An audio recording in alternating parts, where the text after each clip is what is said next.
बताएंगे। कार सेवकों पर गोलियां चलाने वाले, आज आपको प्रभु राम की चिंता हो रही है, आपको राम मंदिर की चिंता हो रही है। सर, सबको पता आपका मकसद क्या है। आपने 1 रुपया चंदा दिया पांडे जी?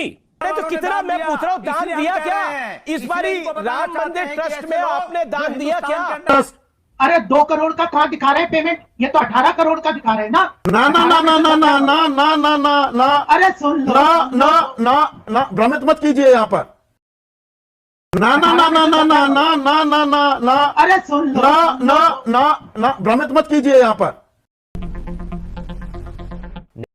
अस्सलामु अलैकुम दोस्तों, मान लो आप मार्केट में कोई चीज़ खरीदने जाते हो और जब आप उसकी कास्ट पूछते हो तो उसकी कास्ट 5 रुपये है, लेकिन उसी 10 मिनट के बाद उस चीज़ का प्रोडक्ट आप पता करते हो तो वो 18 रुपये हो जाता है। तो आपको जानकर ज़रूर हैरानी होगी। कुछ ऐसा ही वाक़या आज हमारे देश भारत में भी आया है। इस वीडियो में हम उस टॉपिक पर एनालिसिस करेंगे।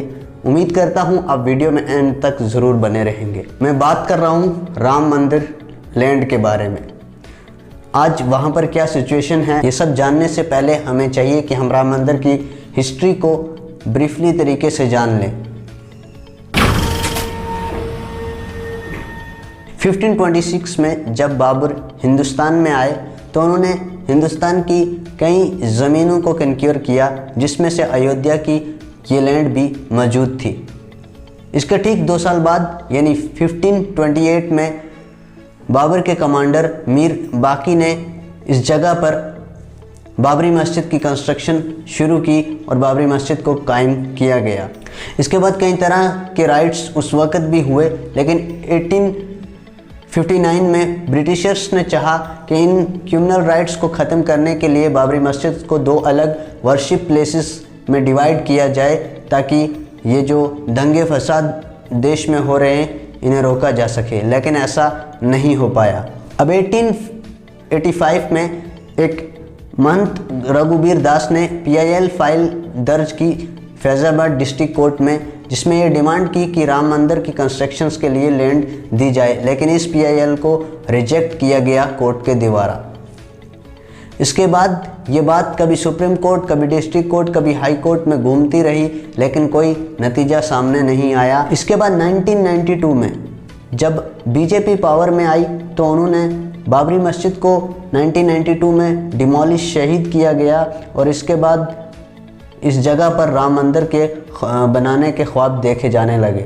जब बाबरी मस्जिद को शहीद किया गया तो देश भर में कई तरह के कम्युनल राइट्स देखने को मिले। आज बाबरी मस्जिद को नहीं तोड़ा, बल्कि हिंदुस्तान के मुसलमानों के दिल को तोड़ा है।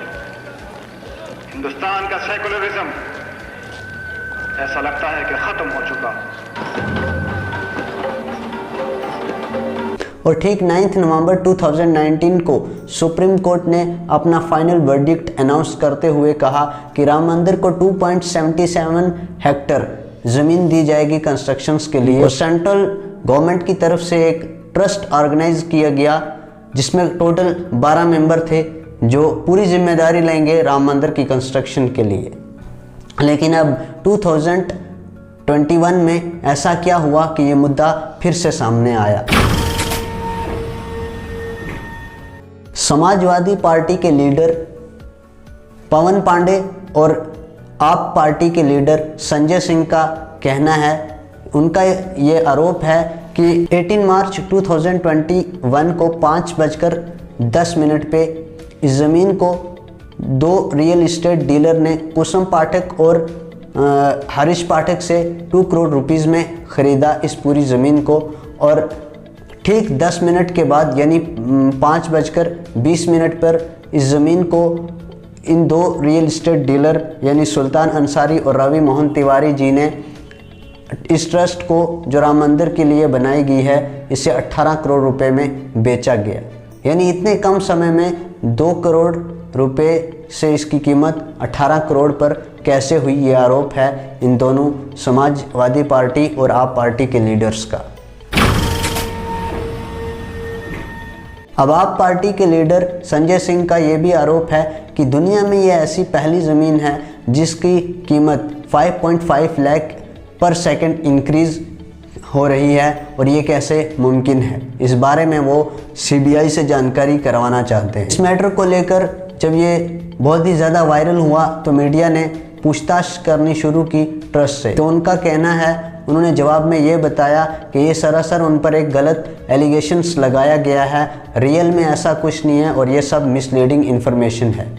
इस ट्रस्ट के जनरल सेक्रेटरी चंपत राय का कहना है कि पिछले 100 वर्षों में हम पर ऐसे कई एलिगेशंस लगाए गए हैं जो कि हकीकत में सच नहीं हैं, जैसा कि महात्मा गांधी को मारने का एलिगेशंस भी हम पर ही लगाया गया था।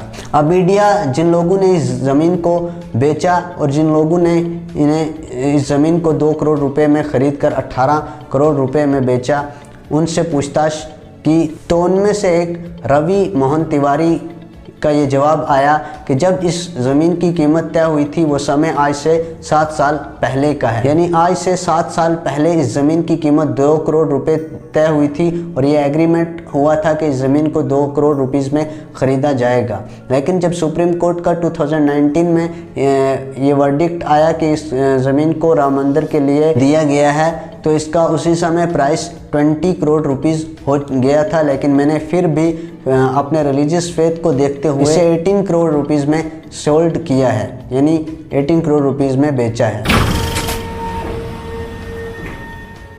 ये मैटर अब सीबीआई तक भी पहुंच गया है और वो इस पर जानकारी पूरी तरह से हासिल करने की कोशिश कर रहे हैं कि कौन लोग हैं जिन्होंने इतना बड़ा घोटाला सिर्फ 11 मिनट के समय में कर लिया। जिस ज़मीन की कीमत 2 करोड़ रुपए थी 5:10 पे, उसी ज़मीन की कीमत ठीक 11 मिनट के बाद यानी 5:21 पर 18 करोड़ कैसे हुई।